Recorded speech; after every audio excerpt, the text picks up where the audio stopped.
বিকেলে সার্বিক পরিস্থিতি নিয়ে সম্প্রীতি সভা করবে জেলা প্রশাসন। এ নিয়ে আরও জানাতে খাগড়াছড়ির থেকে যুক্ত হচ্ছেন সহকর্মী হোসাইন জিয়াদ এবং রাঙামাটিতে আছেন সহকর্মী জিয়াউর রহমান জুয়েল। প্রথমেই যেতে চাই জিয়াদের কাছে। জিয়াদ, দ্বিতীয় দিনের মতো তো সড়ক এবং নৌপথ অবরোধ রয়েছে, এতে আসলে পার্বত্য চট্টগ্রামে কি ধরনের প্রভাব পড়েছে সে বিষয়টি জানতে চাই। পাশাপাশি খাগড়াছড়ির সার্বিক পরিস্থিতি কেমন দেখছেন এখন? মিতু, সার্বিক পরিস্থিতি গতকাল উপদেষ্টারা 4 জন উপদেষ্টা এসেছিলেন খাগড়াছড়িতে। তারা প্রশাসনের সাথে আইন শৃঙ্খলা রক্ষাকারী বাহিনী সহ এখানে যারা পাহাড়ি বাঙালি দুই পক্ষের সাথেই কথা বলেছেন। আমি এখন যেখানে আছি সেটি দীঘিনালার যেই ঘটনাটি ঘটেছে দীঘিনালায় বাজারে, সেটি আমার ঠিক পেছনে 1 থেকে 1.5 কিলোমিটার দূরে, তার কাছেই আমি একটি পাড়ার সামনে অবস্থান করছি। আপনি যদি আমার পেছনের সড়কটি যেটি দীঘিনালা পর্যন্ত গিয়েছে সেটি দেখেছেন যে একেবারেই শুনশান নীরব। এই পুরো পার্বত্য এলাকারই একই অবস্থা, যেহেতু এই পাড়াগুলো সেই জায়গার খুব কাছে। এখনো পর্যন্ত স্বাভাবিকভাবেই সেখানে আতঙ্ক বিরাজ করছে সাধারণ মানুষের মধ্যে, এবং এই পাড়াগুলোর আশেপাশে পাড়াগুলোতেই মূলত পাহাড়ি বাঙালি অনেক বছর ধরে তারা সম্প্রীতির সাথে বসবাস করে আসছেন। প্রায় 30 বছরেরও বেশি সময় সেই পুড়ে যাওয়া দীঘিনালা বাজারে তারা একসাথে কাটিয়েছেন। এখন আসলে সবার মধ্যে এক ধরনের আতঙ্ক। সহায় সম্বল তো হারিয়েছেন বাজারে তাদের পুড়ে যাওয়া দোকানে, কিন্তু এর চাইতেও জীবন নিয়ে তারা আসলে এক ধরনের আতঙ্কে পড়েছেন এরপর।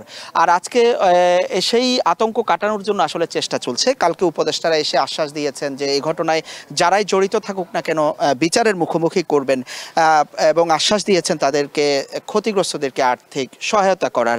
একই সাথে তারা বলছেন যে এখানে একটি উচ্চ পর্যায়ের কমিটি করে তারা এগুলো তদন্ত করে দেখবেন। এই বিষয়ে তাদের মধ্যে কিছুটা আতঙ্ক কেটেছে। আমরা দেখতে পেয়েছি আজকে গাড়ি ঘোড়ার চলাচল কিছুটা বেড়েছে পাহাড়ি এলাকাগুলোতে, তবে টমটম যে টমটমগুলো চলে 3-4 কিলোমিটারের মধ্যে, সেই টমটমগুলো চলাচল করছে, কিছু বাইক চলাচল করছে সড়কে। কিন্তু উপজেলাগুলোতে যে ধরনের যানবাহন চলাচল করে, পর্যটকবাহী যে চাঁদের গাড়িগুলো চলাচল করে, কিংবা বিভাগীয় পর্যায়ে যে বাসগুলো, সেগুলো বন্ধ।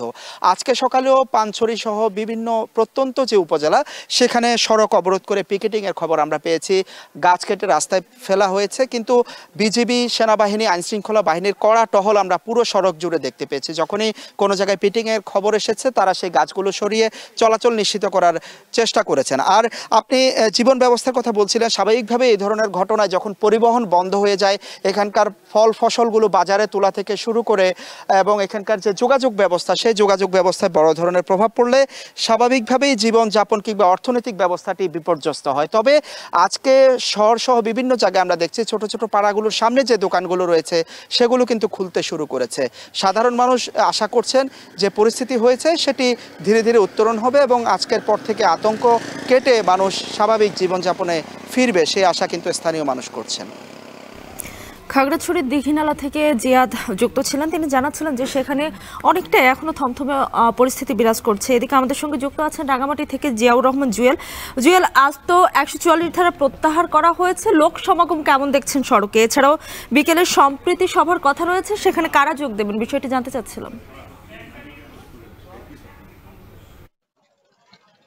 মৃত্যু, আপনি যেটি বলছিলেন যে আজকে সকাল 11টা পরেই মূলত 144 ধারা প্রত্যাহার করা হয়েছে জেলা প্রশাসন থেকে।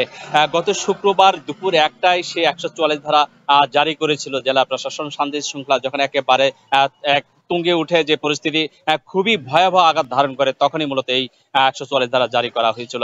এখন আইন শৃঙ্খলা পরিস্থিতির যথেষ্ট উন্নতি হয়েছে, কিন্তু এই জীবনযাত্রার যে একটি ভয় আতঙ্ক রয়েছে সেটি এখনো কাটেনি।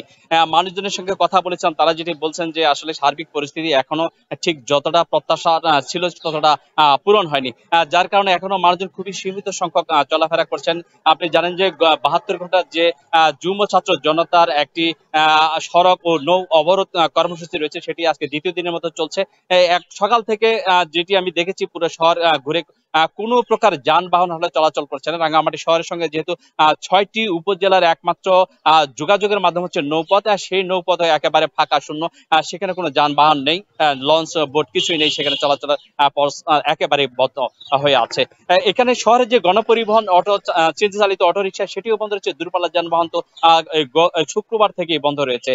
তবে 11টার পরে যে যখন 144 ধারা উড্র করা হয়েছে তখন থেকে দুই একটি মোটরসাইকেল শহরে চলা শুরু হয়েছে, কিন্তু জীবনযাত্রা এখনো সেভাবে স্বাভাবিক হয়নি। আজ বিকাল 3টা নাগাদ মূলত সম্প্রীতি সমাবেশ ডেকেছেন জেলা প্রশাসক।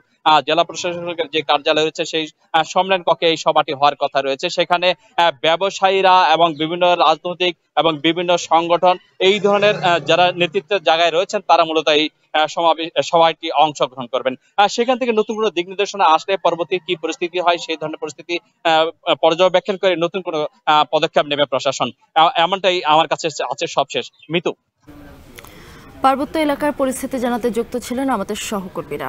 এদিকে সচিবালয়ে ব্রিফ করছেন মৎস্য ও প্রাণী সম্পদ উপদেষ্টা